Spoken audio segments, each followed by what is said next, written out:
Bonjour, bienvenue dans cette petite séance de correction de l'exercice que l'on devait faire. Donc on avait un petit rappel de cours sur le guidage des pièces. Alors petit rappel, dans un mécanisme, certaines pièces peuvent être mobiles les unes par rapport aux autres. Guider des pièces, c'est les obliger à suivre une trajectoire donnée. Par exemple, le petit personnage ici va se déplacer parallèle à l'axe X et il va se déplacer parallèle à l'axe, donc son guidage va être un guidage de translation. Il ne pourra pas faire autre chose. Dans le deuxième cas, le petit point M va tourner autour de l'axe X. Et on va dire dans ce cas-là, il va être guidé en rotation. Le point M ne peut pas faire d'autres mouvements. Donc on se retrouvait après sur deux exemples dans une voiture avec un guidage en rotation par rapport à des portes, côté gauche là, et guidage en translation rectiligne par rapport à une ouverture de fenêtre. Il fallait répondre ensuite aux questions.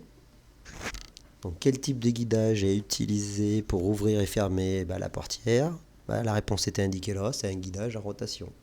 Pour la réponse numéro 2, donner des exemples de guidage en translation dans la voiture. On en avait un au-dessus directement, donc vous avez un guidage en rotation pour l'ouverture des vitres. Mais si vous avanciez un petit peu dans l'exercice, on voit aussi qu'on a un guidage ici en rotation pour guider le siège. Lorsqu'il avance, il recule. Il peut aller qu'à droite et à gauche. Donc au choix, soit pour les vitres, soit pour le siège. Ensuite, nommer la trajectoire du point A. Une trajectoire, c'est là où passe un point. Donc le point A, on imagine lorsque la porte va s'ouvrir et se fermer, un arc de cercle va se dessiner. Donc voilà, on peut noter la trajectoire, un arc de cercle. Ne pas confondre avec le mouvement qui lui est une rotation. Donc la trajectoire c'est là où ça passe, le mouvement c'est la pièce qui bouge.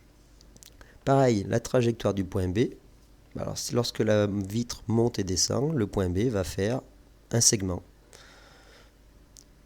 Donc on peut noter un segment de droite. Un élève qui a mis une droite, la différence entre le segment et la droite, c'est que le segment il a une origine et une fin, il va s'arrêter. La droite c'est infini. Donc la bonne réponse était un segment. Dans la deuxième partie, pour mon siège, quel type de guidage va faire le siège? C'est marqué dans le titre, c'est un guidage en translation. Parce qu'il ne peut passer qu'à gauche et à droite. Donc comment après va s'appeler la pièce qui va guider la translation du siège? Il faut regarder quelle pièce oblige le siège à se décaler à gauche et à droite, et c'est bien sûr la rail. Dernier exercice sur le patin à roulette. Donc on se retrouve avec la roue d'un patin, avec un autre type de freinage. Ici vous avez le patin vu de côté, et là on va couper la roue du patin. On retrouve les roulements à billes qu'on avait étudiés en classe, ici.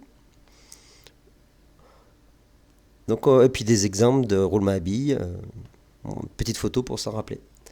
Quel type de guidage va assurer une liaison pivot? Pivot, on l'avait vu dans les exercices faits en classe. Pivot, ça vient de pivoter, c'est-à-dire on fait une rotation. Donc le pivot va assurer un guidage des pièces en rotation. C'est-à-dire que la roue, en fait, elle peut faire que tourner. Elle ne peut pas faire autre chose. Et on avait vu dans les trop pratiques que les roulements à billes étaient là pour faciliter les mouvements de rotation en limitant les frottements. Donc on retrouve là dans l'exercice. Est-il obligatoire qu'il y ait un roulement à billes pour réaliser une liaison pivot? Non, c'est pas obligatoire, mais vu que les roulements à billes vont limiter les frottements, on aura un système de meilleure qualité s'il y a une présence de roulement à billes. Voilà, la séance de correction est terminée. J'espère que j'ai été clair et concis. N'hésitez pas à m'envoyer des questions si c'est le cas. Voilà, bonne fin de journée. Merci pour votre écoute.